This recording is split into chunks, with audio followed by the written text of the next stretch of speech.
way for Trump to fix John McCain's treachery. John McCain flew in from an Arizona hospital to cast a key vote to get the Obamacare repeal bill on the Senate floor for a debate.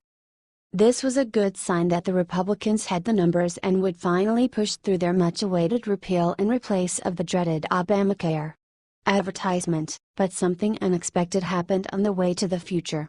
John McCain pulled a fast one, a sneak attack against President Trump and the will of the voters.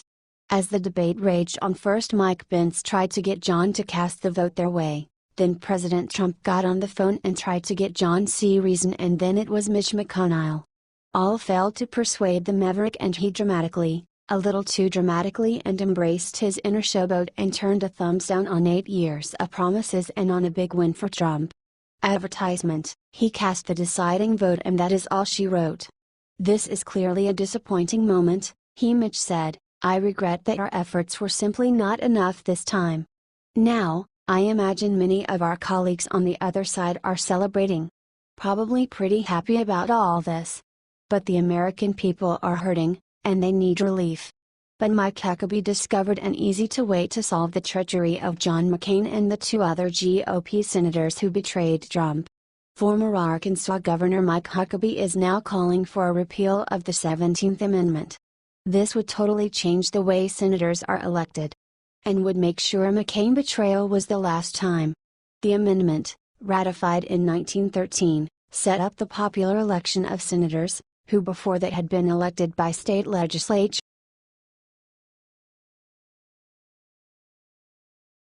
Sarah Palin lands knockout blow in war with New York Times. Former vice presidential candidate Sarah Palin allegedly will be making sure that 23 active and previous New York Times reporters and editors will be issued subpoenas as a portion of her defamation lawsuit against the fake news organization. The famous former governor of Alaska is suing the Times for defamation over an article which connected one of her political ads to the attempted assassination in 2011 of Congresswoman Gabby Giffords. Advertisement. Now the newspaper's lawyers are begging the judge to kick out the case, whining that Palin's lawyers are wanting to subpoena 23 non-party current and former Times reporters, editors and other employees, most of whom had little to nothing to do with the op-ed that is the center of the case.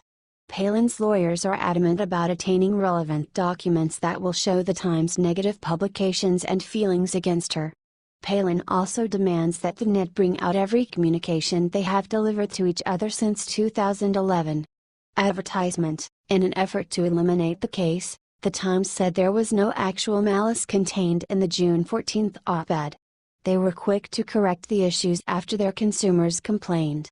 The newspaper said it's very dedicated to the full fix of the op-ed that said that Palin's political action debunks her claims in the case. Palin sued the Gray Lady in Manhattan federal court last month, saying the newspaper had accused her of inciting the mass shooting that severely wounded then Arizona Rep. Giffords. She sought unspecified damages. The editorial in the Times was prompted by the recent shooting of Louisiana Congressman Steve Scalise at a baseball practice attended by Republican lawmakers in Alexandria, Virginia. The best part of this is watching the New York Times flail around. They don't seem to realize that there are ramifications to putting out fake news. What do you think of Sarah Palin suing the Times?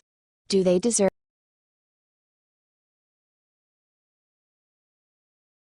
Breaking: Jeff Sessions will treat sanctuary cities like criminals. The Justice Department, led by Attorney General Jeff Sessions, is now going to treat sanctuary cities the way they deserve to be treated, like the criminals they are. Robert Hur made a statement against sanctuary cities Thursday, speaking on the threat of criminal gangs like MS-13. Finally, we are also holding sanctuary cities accountable for their lawless conduct, Hur told reporters at a White House briefing Thursday. The Attorney General will not allow sanctuary cities to become sanctuaries for criminals.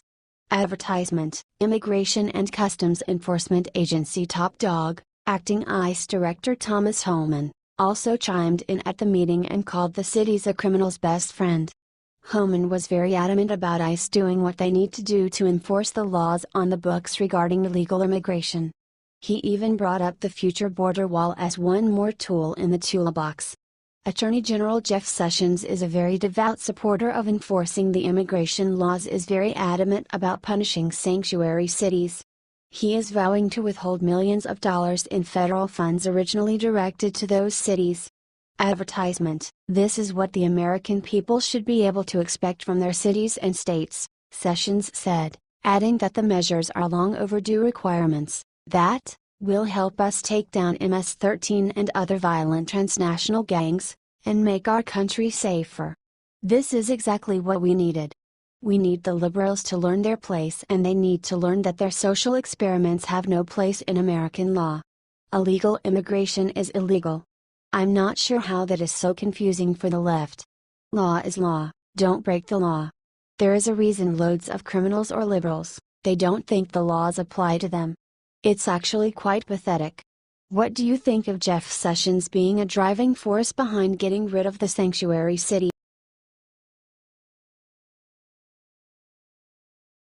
Gowdy fires the shot heard round America after Obamacare repeal fails. Gowdy is not happy, and he has a tremendous message for the Republicans that the Democrats would be well served to listen to as well.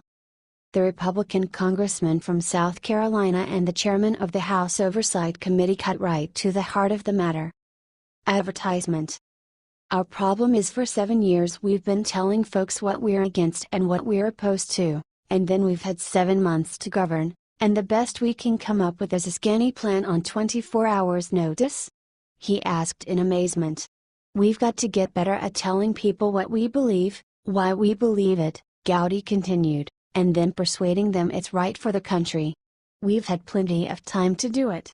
We set unrealistic expectations and then we never meet them, which leads to anger and frustration. We've had 7 years to figure it out, and the best we can come up with is something called skinny. Thre's funny too? That humor will serve him well should he choose to run for higher office. You must be funny if you want to win these days. Advertisement: Brian Kilmeade of Fox and Friends then jumped in and asked Thre the key question: where do we go from here? Should you just move on or go back? Thre shot back: we've got to go back.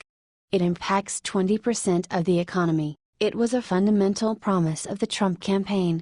The Affordable Care Act is failing. If you're going to fail, though, fail doing what you really fundamentally believe.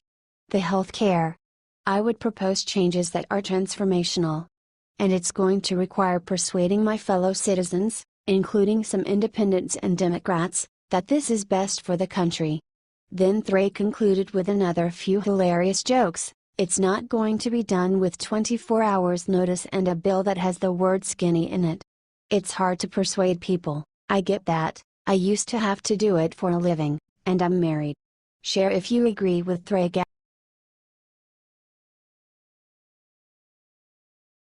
Melania drops everything for sudden solo international trip after getting bad news. Melania Trump is going on her third international trip since becoming the First Lady. She will visit Toronto in September in order to attend Prince Harry's third Invictus Games for Wounded Warriors. Also, she will lead the U.S. delegation, which is consisted of 90 athletes, to compete in the Games. They will compete in archery, powerlifting, swimming, etc. It will be fun to attend this event. Melania's husband, President Donald Trump, won't be by her side. This will be the first time she's going somewhere alone. We never saw something similar from former First Lady Michelle Obama.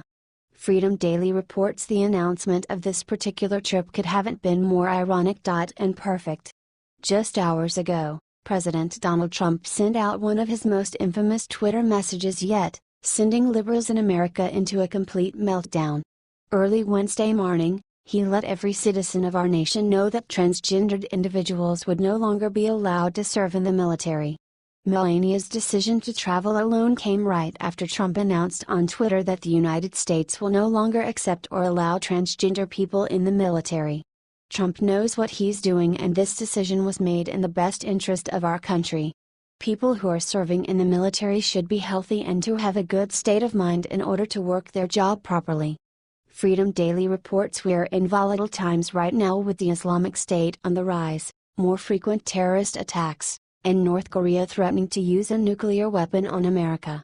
Our military is the backbone to our freedom and needs to be top-notch in defending all that we hold dear, not used as a social experiment where people experimenting with a new gender can go to make a political point. This important policy change opened the doors for a new wave of attacks on the Trumps, just as it seemed to settle a little bit for both Donald and Melania.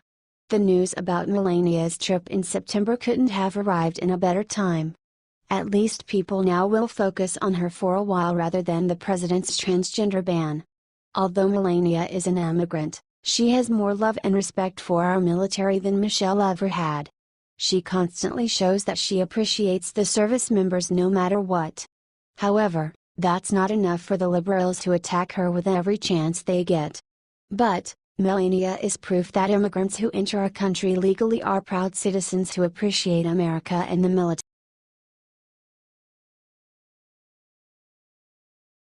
Breaking: James Comey's personal leaker unmasked. Another day in the swamp, another alleged leaker exposed.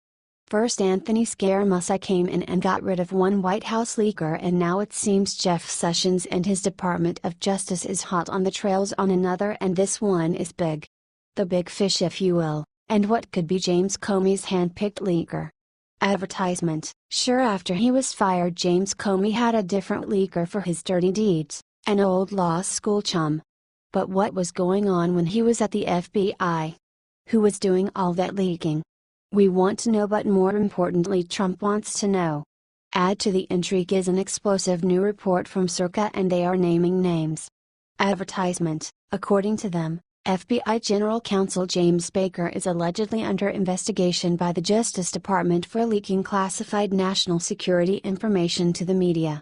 This is a high-profile employee of the FBI, as high as you get, and it is hard to imagine that if these charges are true he did so of his own volition.